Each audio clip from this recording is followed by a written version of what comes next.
Australia, and I remember literally being like, the only thing with Australia is I will be missing out on that like country to country weekend trip that I know is such a big part of abroad. So that's why I ended up doing Spain, because I wanted to be able to have that. But anyways, that was my first time going to London, and I absolutely loved it, which I know is an unpopular opinion.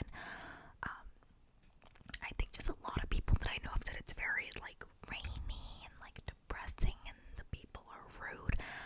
That was not my experience at all. I mean, I went in February, so yeah, it was rainy and cold, but I'm from Boston. Literally, I'm from New England, so all of our cities, like, if you've been to Boston, you know, it is literally based on England. Like, all of our cities, it is such a similar vibe. The people said British people aren't that friendly. I personally didn't experience that. Everyone I talked to was really nice, but again, I'm from Boston. Like, the Northeast tends to have that more like tough demeanor compared to maybe that more like Southern hospitality vibe that maybe more people are used to. I don't know, but I loved London. It was also a lot more diverse than a lot of other countries in Europe that I had traveled to, which was nice to see. And yeah, I mean, as for like getting around, you know, obviously they speak English, so that's not an obstacle that you run into at all. Whereas Barcelona, I would say majority of people speak English. Same thing with like Florence, Italy, and most of the places you go abroad. But I will say that where we stayed was more in a suburb of Barcelona. I mean, like, yeah, it was in Barcelona, but it was more on the outskirts. Where we weren't, if you've been to Barcelona and you think of the lines, we were closer to Poblano than we were to like Paiseg de Garcia, or the Sagrada Familia stop, or what's another really really popular stop? Like your Canona, or you know, it's just one of those. So, or even the beach, you know, we were definitely more on an outskirt. So when it came to meeting people and getting around near my apartment, that was a lot more, less English speakers in comparison to the city. So, long story short, I love London. It is literally one of my goals that I'm going to live there for a few years, and I just have to do it. Hopefully, I get work opportunity where, who knows, I could work in their like London office. But yeah, absolutely love to travel. I also think studying abroad made me super open to moving. I also really, really would love to live in San Diego, which is so funny because the vibe of London and San Diego is like sunny, surfing, like very like SoCal, like that's the vibe. And then London is like rainy, bookworm, like.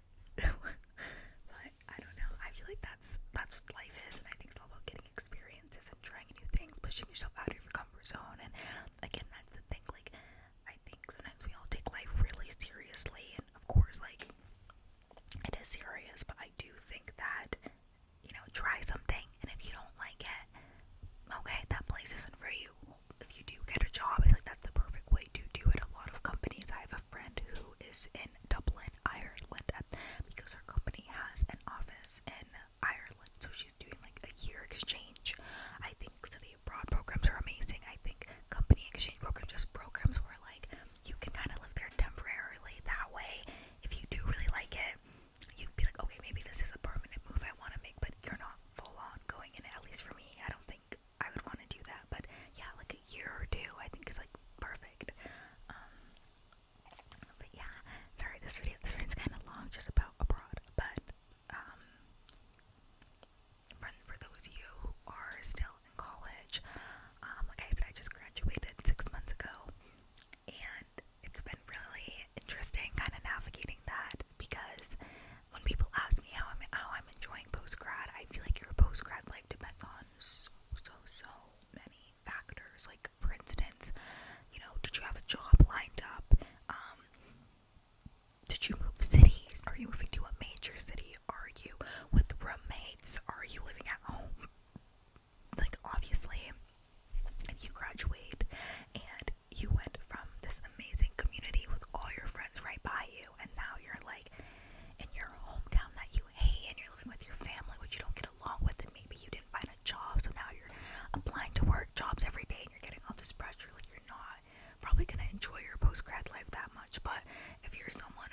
there's not a one size fits all when it comes to post grad life, and there's not really an easy way to prepare yourself.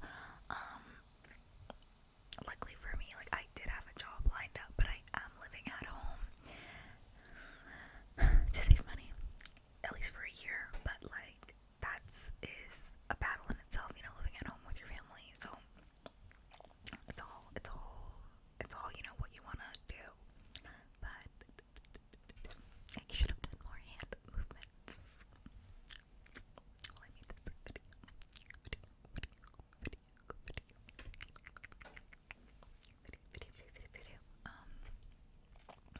What else can I touch on? Yeah, I'm from Massachusetts, born and raised. I love it here.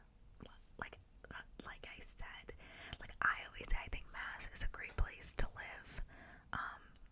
On vacation. I'm actually so shocked by the amount of people that come to vacation, because I also think that Massachusetts is kind of hard because like Boston is so small and there's not much to do.